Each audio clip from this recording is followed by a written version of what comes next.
Ahora. Hola, ¿qué tal? Buenas tardes, colegas, ¿cómo les va? Bueno, hoy el segundo jueves de este año, del tercer año consecutivo de los conversatorios. Hoy va a estar con nosotros está con nosotros el doctor Federico Eribe. Ahora les voy a contar un poco más quién es él.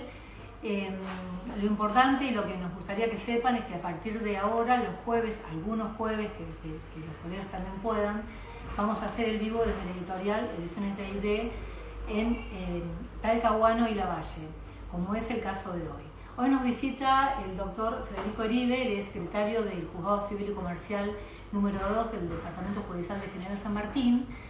Nos va a hablar sobre el proceso sucesorio y sus contingencias, y además él fue muchos años relator de la Cámara Civil Nacional, egresado de la Universidad del Museo Social, y además es docente en la actualidad de algunas materias en la misma universidad. Así que bueno, esperemos que podamos ser muchos más los que sigamos estos conversatorios. Le damos también la bienvenida al doctor.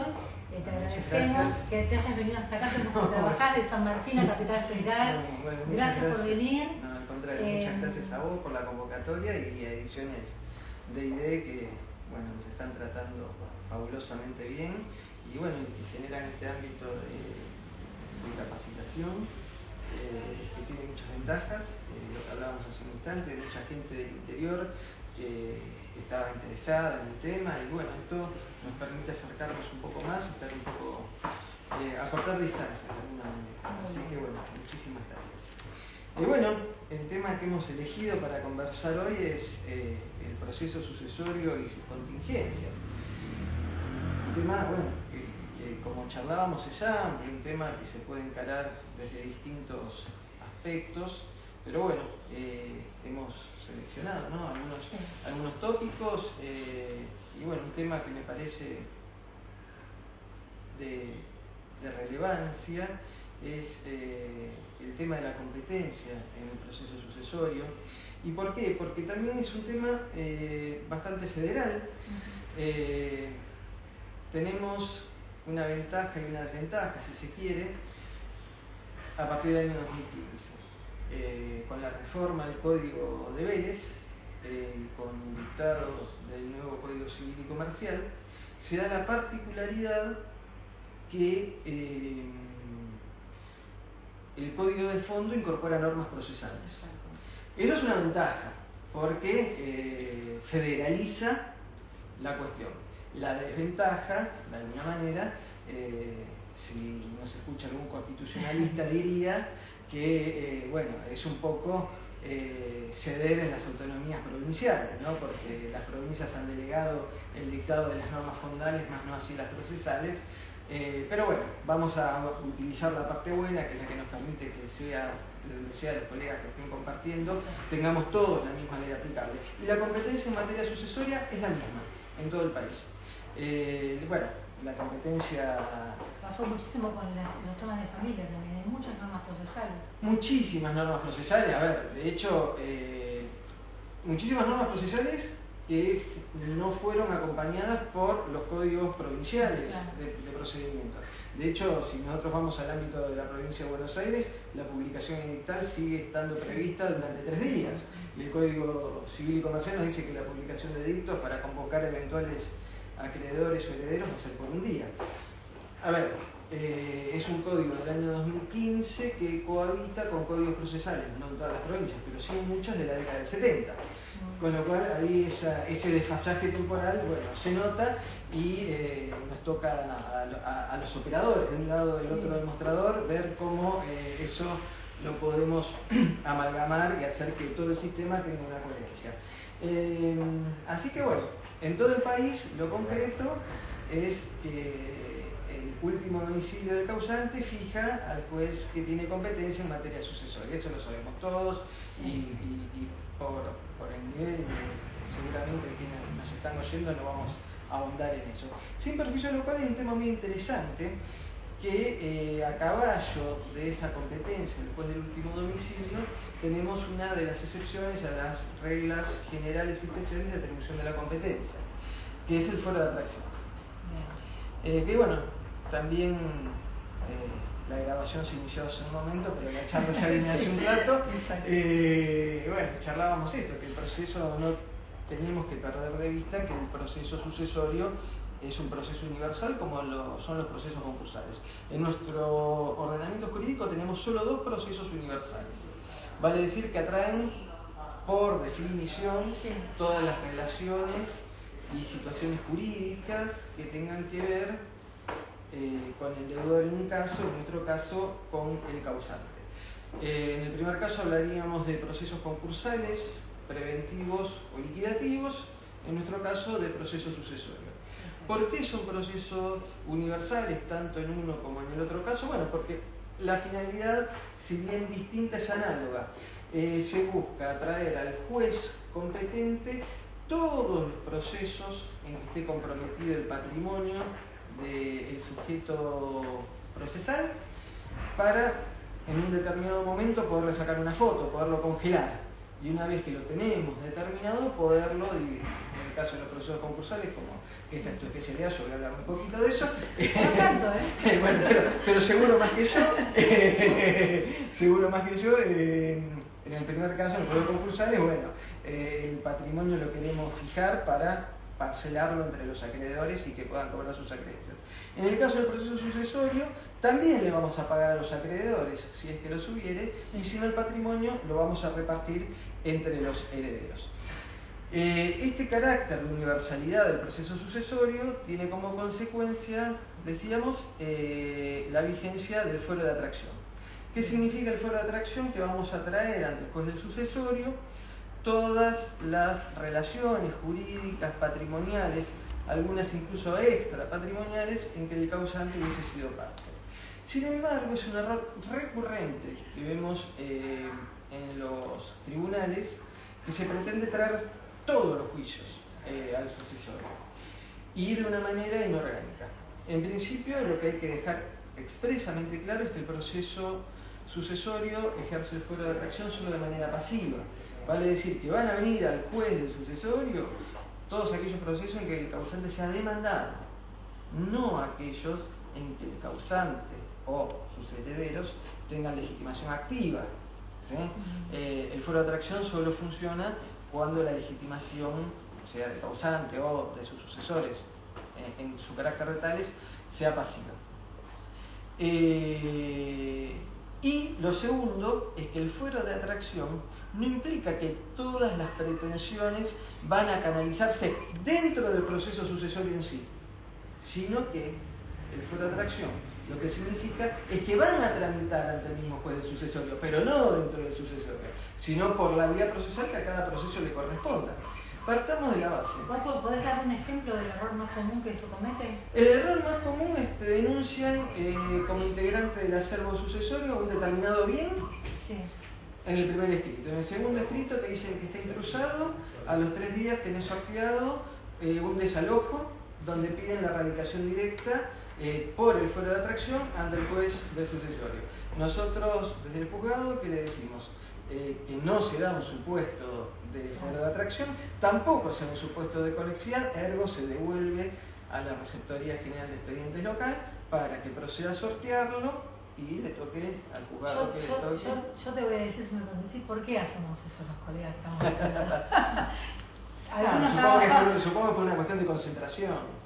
No, y además que por ahí tenemos la declaratoria, es correcto lo que dice el código y lo que decís vos desde ya, pero pasa que está la declaratoria en el lugar y para no pedir que se certifique, pero hoy ya no hace falta, porque hoy va un juzgado que la receptoría sortee y el juzgado se encarga de fijarse en la web y puede certificar por la web la declaratoria de Sí, en el ámbito de la provincia de Buenos Aires tenemos un sistema de oralidad bastante aceitadito, de la virtualidad bastante aceitadito. Antes de la pandemia comenzamos con la oralidad y luego durante la pandemia fuimos a la virtualidad, complementamos esas 2 herramientas y la verdad que están funcionando de maravilla. Bien. Eso nos permite, como vos bien señalás, que ya no tengan que traer más una copia de DH certificada, la certificamos nosotros a través del sistema informático, ¿no? Excelente. Según tengo entendido y por lo que me han comentado colegas de otras jurisdicciones, hay ciertas provincias en las que esto no es así y siguen trabajando de una manera que para nosotros ya pasó, pero bueno, es una cuestión. Hay provincias que están muy avanzadas, caso de Río Negro, que tiene un código procesal espectacular, y no llamando a otras provincias, digamos, vamos a mencionar solo a las que son para destacar, pero no a las que están en el otro equipo. Hay ciertos colegas que llaman del interior porque tienen alguna cuestión conexa. Y no, doctor, bueno, ahora no sé, pero el año pasado te decía hace un año que en tribunales no nos dan turno. Nosotros en la provincia de Buenos Aires tuvimos la ventaja que a través de ese sistema de virtualidad paramos de trabajar 1 o 2 días hasta que nos habilitaron el remoto y después trabajamos toda la pandemia, digamos, cada cual teniendo en cuenta condiciones sanitarias, condiciones preventivas, pero bueno, nunca se dejó de trabajar. Estábamos o en el juzgado, según la burbuja que nos tocara, o en nuestras casas, en las épocas en que la pandemia fue más rigurosa, pero bueno, siempre pudimos trabajar. Bueno, sí, evidentemente... Entonces, el tema de la competencia, que es una de las contingencias que vos llamaste contingencias en proceso regulatorio. Cuando vos decís, ¿qué sucedió a partir de la sanción del nuevo Código Civil Comercial? Bueno, el nuevo código nos trae, como también charlábamos, el nuevo código en esta materia no innova demasiado en lo que hace a contenidos, pero tiene una ventaja que es clara, que pone en la letra de la ley lo que hasta el año 2015 era una cuestión pretoriana. Vale decir que la reforma del código se hace eco de los criterios jurisprudenciales imperantes. ¿Sí? Y eso es una gran ventaja, porque aclara, totalmente aclara. A eso le podemos sumar que hay veces que nos daría la impresión que en los países de raíz continental romanista estamos yendo hacia un proceso de decodificación, lo cual puede tener sus ventajas, pero no estamos acostumbrados. Entonces, tener un código que se haga eco de los criterios jurisprudenciales imperantes, los ponga en la letra de la ley, bueno, evidentemente aclara y hace la seguridad jurídica. Creo que para nuestra cultura jurídica no es un tema menor. Muy bueno, excelente el ejemplo que pusiste, porque es muy común ese error. Sí, pero hoy el código te dice que el proceso sucesorio es el proceso que tiene en 2 líneas por finalidad determinar quién sucede al causante de interiores. O sea, todo lo demás, aun cuando pueda llegar a ser conexo, va a ir por fuera del proceso sucesorio. Y esto tiene, bueno, un montón de respuestas, pero una respuesta que es muy válida es que el proceso sucesorio es un proceso voluntario. ¿Sí? Y yo dentro de un proceso voluntario no podría discutir una cuestión contenciosa, ¿no? Evidentemente. En el ámbito de la provincia de Buenos Aires todavía seguimos teniendo los 3 tipos procesales contradictorios, ordinario, sumario y sumarísimo.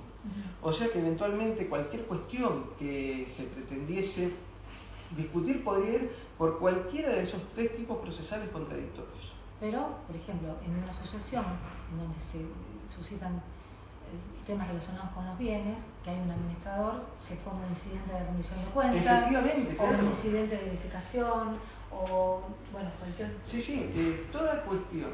A ver, un poco lo que hablábamos con el equipo del juzgado, y esto es muy impropio desde el punto de vista jurídico, pero es muy habitual de la cocina de los tribunales, es decir, tener el expediente limpio. ¿Qué significa tener el expediente limpio? Significa que toda cuestión que no tenga que ver con la finalidad que marca la ley va a tener que ir por incidente o por un proceso aparte, que lo tramitaremos por cuerda, pero en un proceso aparte. Yo he visto algunas sucesiones bastante añejas donde, por ejemplo, se presentaba una acreedora a la escrituración, venía con el boleto de compraventa, venía con todos los recibos, se corría traslado a los herederos y los herederos prestaban conformidad, el poder sucesorio mandaba a escriturar. Claro. Eso era muy común. Pero ¿qué pasaba? Era una época... Pedías que se declare legítimo bono. Exactamente. El boleto. Y, a ver, era otra sociedad, ¿sí? Donde... Y luego, si tuvieras vos un asunto así, no tenés que decirlo, ¿no? No, igualmente yo no soy juez, así que no juzgo, por ende tampoco prejuzgo. Pero si tenés una sucesión y viene alguien con un boleto con poder irrevocable vencido, porque está vencido porque tiene un plazo, y pide que se declare legítimo abono, ¿lo aceptan? No, lo que haríamos nosotros, supongo, o si me tocase a mí algún día ser juez, es hacer que inicie el juicio de escrituración. Y en última instancia yo ahí correría traslado de la demanda. Aquel que te va a reconocer un legítimo abono, que tiene esa buena fe, si se quiere, de igual forma se va a allanar a un juicio de escrituración. Que son varios los casos en que se allanan al juicio de escrituración. A veces el juicio se inicia simplemente porque no se puede identificar a la persona para ir a la escribanía. No porque se pretenda cobrar 2 veces el mismo inmueble. Bueno, yo sé que me vendió, se murió, no sé cómo escriturar, bueno. Entonces, si no es el juicio de escrituración. A mí nos ha pasado muchas veces que te llegan con el boleto y con sobres de documental importantes. En ese caso, bueno, vaya a inicio un juicio de escrituración. Porque, a ver, el legítimo abono tiene, en última instancia, es una cuestión de buena voluntad de aquel a quien le corra traslado. Porque el propio código dice que en caso que se rechace el legítimo abono, quedan expeditas para el acreedor pretenso las acciones a las que se considere con derecho. Lo mismo pasa con el tema de las medidas cautelares. Hay cantidades de acreedores que se presentan al expediente pidiendo medidas cautelares. Por una cuestión de accesoriedad, digamos, la medida cautelar carece de una finalidad en sí misma. Entonces, lo que busca es asegurar el derecho que se está discutiendo en otro proceso. Para eso yo necesito, primeramente, un conflicto de intereses. ¿Sí? Entonces, lo primero, bueno, la medida cautelar también se puede iniciar anticipadamente, pero bueno, o inícieme las medidas cautelares autónomas, o inícieme el proceso referido al derecho que usted quiere que se le reconozca, ahí piden las cautelares, aunque sea el mismo juzgado, quiero decir, ¿no? Y anotamos la medida cautelar en el proceso sucesorio. ¿Sí? Pero bueno, la cuestión de esto de la competencia del proceso sucesorio me pareció un tema interesante como para señalar lo que hablábamos antes, que la sucesión no es un bolsillo de payaso donde entra todo lo que no sabemos cómo canalizar. No, la sucesión no altera los tipos procesales que prevé cada ordenamiento local. A cada acción le corresponde un tipo procesal, ¿verdad? Entonces, lo único que va a alterar va a ser el juez, que en principio va a ser competente para conocer, porque ahí la competencia se va a desplazar al juez del sucesorio, no a la sucesión en sí misma. No sé si se entiende la diferencia. Obviamente quedan fuera de esto las acciones reales, porque ahí, por una cuestión de interés estatal, prima. Igual que la erradicación de los bienes. Efectivamente, el juez del lugar de asiento de los bienes. Pero bueno, eso porque en última instancia hay un interés estatal subyacente en todo lo que tenga que ver con cuestiones reales. Sí, y otro de los temas, bueno, después me decís la próxima contingencia procesal que... No, esos son... estamos abiertos, esos son muchísimos. No sé si te pasa, ha ocurrido en tu juzgado, donde vos sos secretario, que en un juicio sucesorio testamentario, un testamento hológrafo, viste que el Código Procesal nos pide 2 testigos, pero ahora el Código de Fondo dice que hay que hacer una pericia. Es una pericia. Que es carísimo. Sí. Me ha pasado que en un juzgado me han pedido las 2 cosas, los 2 testigos y la pericia. Sí. ¿Cómo lo resuelven? Vamos a tratar de... Porque ninguno tiene vigencia. Sí, por eso, como te decía al comienzo, es un tema donde hay que hacer hay que tener un poco de imaginación, digamos, no estar cerrado a los cambios y tener un poco una visión global para poder amalgamar una cuestión y la otra. A ver, jurisprudencialmente se ha cuestionado la constitucionalidad de que el Código Fondal tenga normas procesales que vayan en contradicción con las normas procesales. Todos esos planteos no prosperaron, porque lo que se señaló es que el código de fondo no pretende legislar en cuestiones procesales, salvo en las que sean específicas para que la norma legal de fondo funcione bien. ¿Sí? Entonces lo que te están diciendo es, no, acá no hay una cuestión constitucional porque el Código Civil y Comercial sigue regulando la cuestión de fondo y solo mete algunos bocadillos procesales. Punto 1. Punto 2. En cuanto al costo, sí, es cara. Y tiene que ver, la base regulatoria para el perito calígrafo también va a estar dada por el valor del patrimonio que se transmite. Sin perjuicio de lo cual, también para los procesos voluntarios es dable incoar un beneficio de litigar sin gastos. Por lo que llegar a pagar en el ámbito de la provincia de Buenos Aires. Y ahora estamos con un caso muy interesante donde hay un testamento hológrafo, va a la oficina pericial departamental, creo, y el dictamen es que no se puede determinar si la grafía pertenecía o no pertenecía a esa persona. Claro, a ver, vamos a razonar cómo funciona esto en la práctica. Y una persona se siente cerca de la muerte o está enferma, quizá no puede ir hasta una escribanía y pretende disponer su última voluntad. Si está enferma, está avanzada en años o sufre alguna cuestión que le imposibilite, lo más probable es que su grafía no sea la que tenemos en los instrumentos indubitados. Quiero decir con esto, que no tenga nada que ver su firma con la escritura que firmó hace 30 años. De modo tal que, primer consejo que yo daría viéndolo desde el lado de adentro, a aquel que tenga que ofrecer instrumentos indubitados para realizar una pericia, que traten que sean instrumentos indubitados los más cercanos posibles a la fecha del testamento. Si no, va a haber mucha discordancia. A ver, una cosa muy tonta. Yo estuve de turno 15 días durante la feria de enero, me tocó firmar autorizaciones de viaje. Para determinados países tiene que pasar por la legalización del Ministerio del Interior. Me llamaron al Ministerio del Interior y me dijeron, doctor, no es su firma. Y yo le contesté, la registré hace 14 años. No, y sí, no, si ven la foto tampoco soy de 14 años atrás y en un montón de otras cosas no soy de 14 años atrás. Quiero decir que gracias a Dios, sin tener problemas de salud, ni ninguna cuestión, se ha modificado la firma. Cuanto más cuando se da estas cuestiones donde la gente decide testar. Bueno, el final del cuento, por ahora, porque está abierto, es que el fiscal, que obviamente el Ministerio Público es parte en todo proceso sucesorio por diversos motivos, en el caso del testamento para ver que la norma sucesoria, que en este caso es de orden público, sea respetada.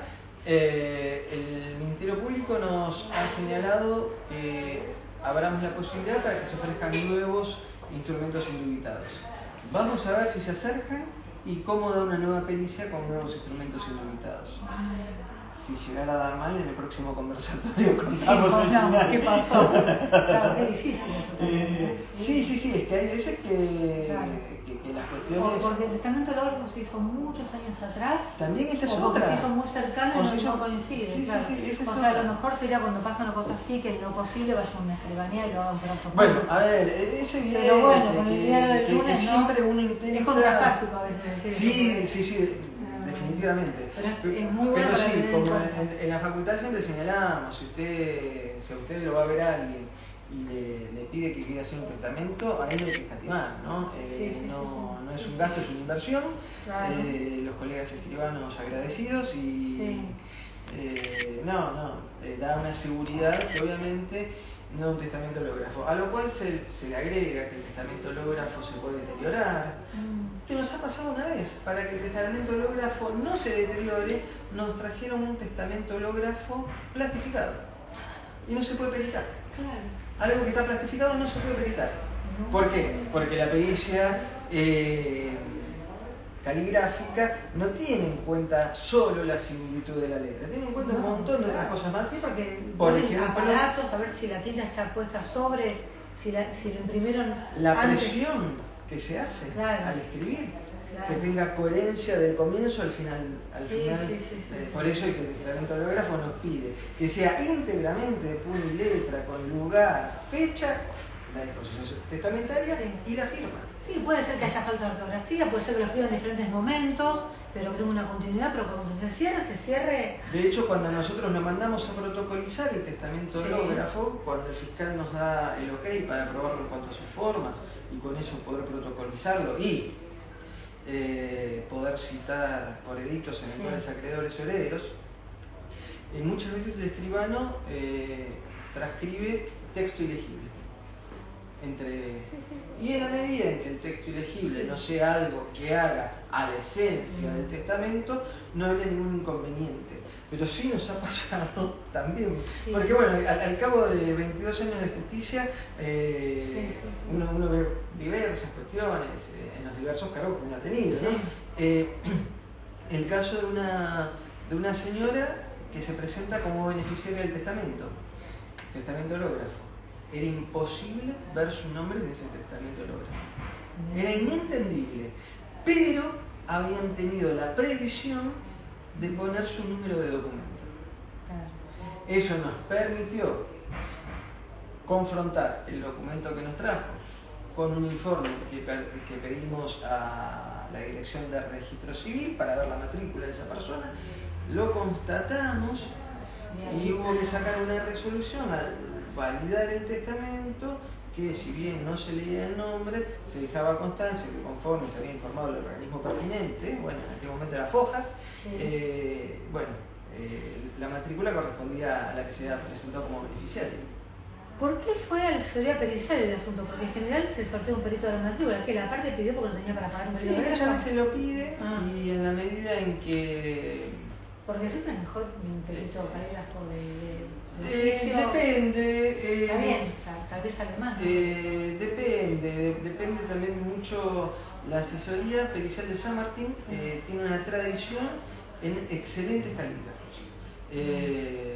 Pero bueno, yo realmente otras asesorías periciales desconozco la celeridad con la que trabajan.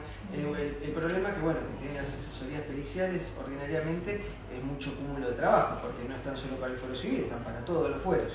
De modo tal que... Pero bueno, los calígrafos, eso sí los podemos aprovechar un poquito más porque su labor en cuestiones penales es menor. En el caso de los médicos se da la ecuación inversa.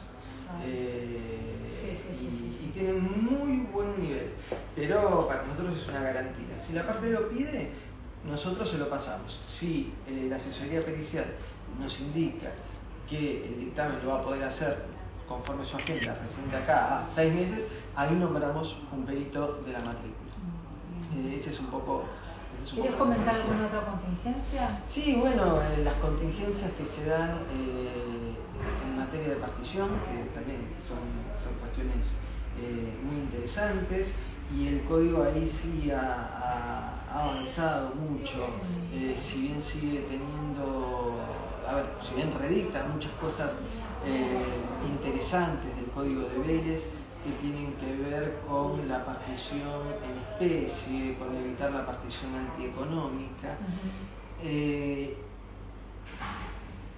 Pone el acento en dos cuestiones novedosas.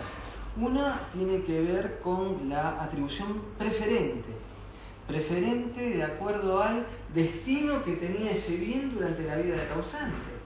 Nos ha pasado en una partición donde, como es muy común en el conurbano bonaerense, en un inmueble se habían construido 2 unidades de vivienda, que eran 2 viviendas desde el punto de vista material, pero era un solo inmueble desde el punto de vista jurídico.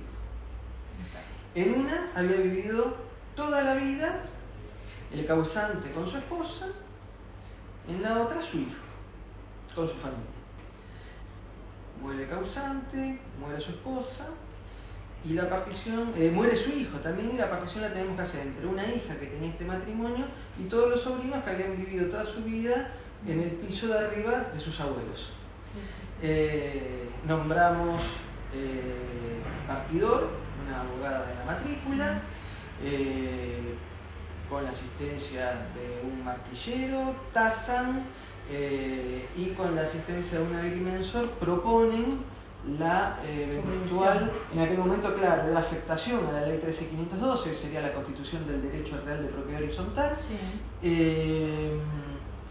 Y generan las dos hijuelas con un valor equivalente. Bueno, vamos a atribuir, llamamos a una audiencia para atribuir las hijuelas.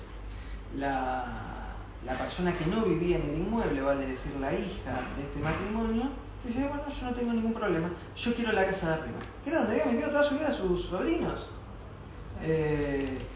Bueno, los sobrinos, nietos de los causantes dicen, no, pero yo no voy a dejar mi casa, porque esta es mi casa.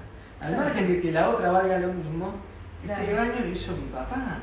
Esta fue mi habitación de toda la vida, ¿no? Bueno, se generó, bueno, evidentemente el proceso sucesorio tiene un poco una cuestión, un trasfondo psicológico de... Que se dicen a través de las acciones, se dice lo que no se pueden decir. ¿No? Sí.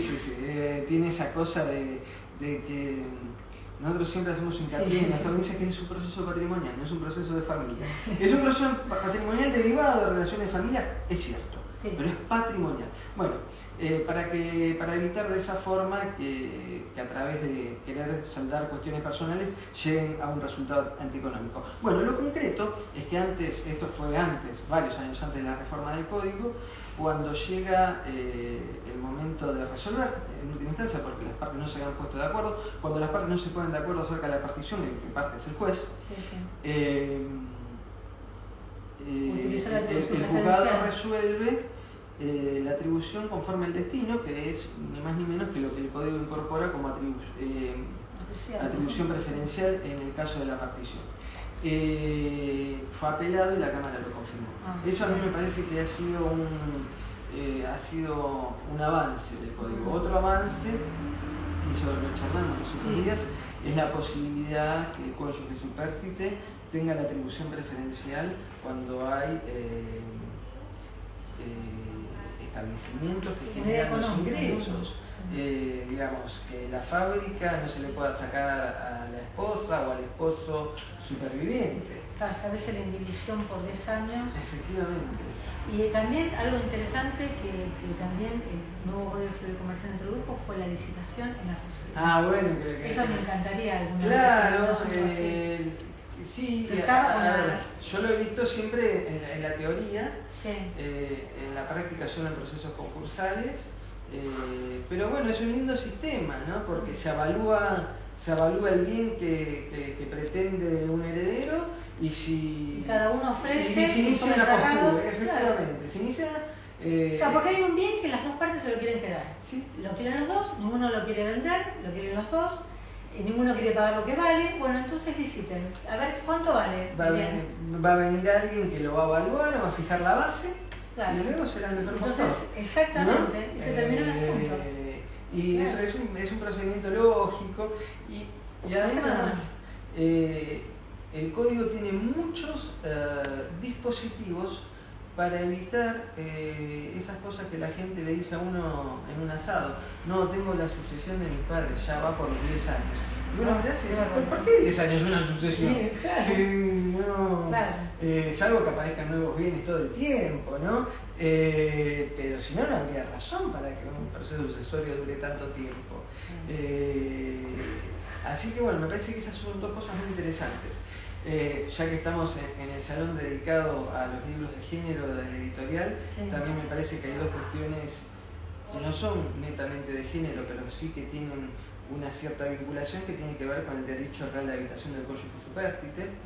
El código ya establece que en el caso de uniones matrimoniales el derecho real de habitación opera ipso facto desde la muerte del causante, salvo los bienes sujetos a condominio. Esto hace que el bien quede detraído de la partición. Antiguamente, antes del código, nosotros lo teníamos que sustanciar como un incidente.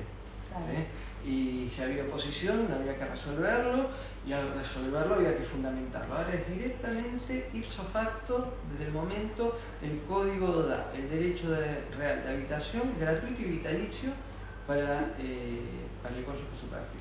Pero evoluciona todavía un poquito más, que también da el mismo derecho real de habitación gratuito, pero limitado a 2 años desde la muerte del causante, en el caso de las uniones convivenciales, que si bien siguen siendo un hecho, no, salvo casos excepcionales, no son situaciones generadoras de derechos, sí tienen un régimen intuitivo, lógico, como para aquel que pierde su compañero o su compañera tenga un tiempo adecuado para poder reacomodar su vida, ¿no? Se humaniza mucho el derecho civil con la reforma al código. Ahora, en relación a la conservación del derecho de uso de habitación del cónyuge superártico, he leído por ahí algunos comentarios que si la persona no ocupa el inmueble, el cónyuge superártico, durante un tiempo determinado, otro coheredero puede pedir que cese el cese. Sí, que eso en realidad es una, digamos, la extinción del derecho real de uso por el no ejercicio. Está previsto el género para el derecho real de uso, simplemente que en nuestro ordenamiento jurídico, si bien está previsto, no es un derecho real muy difundido. Entonces sí, puede llegar a pegarse la caducidad. Pero evidentemente todo esto tiene que ver con 2 cuestiones: con que alguien lo alegue, sí, y con que lo demuestre. Digamos, esas son las 2 cosas, ¿no? Sí, eventualmente se podría generar el incidente de cese del derecho real de habitación. Más aún, el derecho real de habitación eventualmente podría llegar a ser adecuado, ¿no? ¿Por qué? Porque si en el nuevo código es que las necesidades estén satisfechas, ahora no que estén sobresatisfechas, ¿no? Porque muchas veces el planteo que hacen es: no, mirá, es una persona sola, vive en el inmueble más importante del acervo y no lo necesita porque es muy grande para una persona sola, o porque tranquilamente podría acomodarse en otro lugar. Bueno, esas son contingencias que suceden bastante a menudo, ¿no? Bueno, ¿querés terminar con alguna otra o...? No. ¿Alguna otra que se te ocurra así ya cerrando? A ver, simplemente una sugerencia, poder sacar algo limpio de todo esto es que los colegas tengan en claro que el proceso sucesorio es un proceso patrimonial, no de familia. Algo que me gusta mucho decir a mí, que el colega tenga en claro que es un operador, como lo somos nosotros, es un facilitador. Vale decir que no puede hacer propio la carga emotiva que cualquier proceso sucesorio o cualquier proceso tiene para la parte. Justamente el buen abogado es aquel que puede tener una positiva influencia psicológica sobre su cliente. Y que bueno, yo creo que el mejor negocio para todos es que el proceso sea corto y efectivo. Creo que esa cosa que existía de alarguemos el proceso para generar más honorarios ya no está vigente. Por el contrario, las leyes arancelarias tienen como una pauta a considerar la extensión y la eficiencia de la labor desarrollada. No porque sea extenso va a ser más eficiente, ¿no? Exactamente, y no porque sea extenso va a ser mejor remunerado. Quizá lo que vemos desde adentro es que el proceso se alongó de forma indebida y eso nos haga justipreciar el emolumento de una manera menor a que si el proceso fue corto y efectivo, ¿no? Bueno, te vuelvo a reiterar muchas gracias por el tiempo. No, al contrario, bueno, si la esperamos yo, ha sido un gusto. Y bueno, a los que se han podido sumar también hay... Después vamos a contestar las preguntas que nos hacen en Instagram, vamos a contestar algunas preguntitas que podamos. Bueno, nos vemos el próximo jueves, no, jueves que viene no porque es feriado, el otro jueves.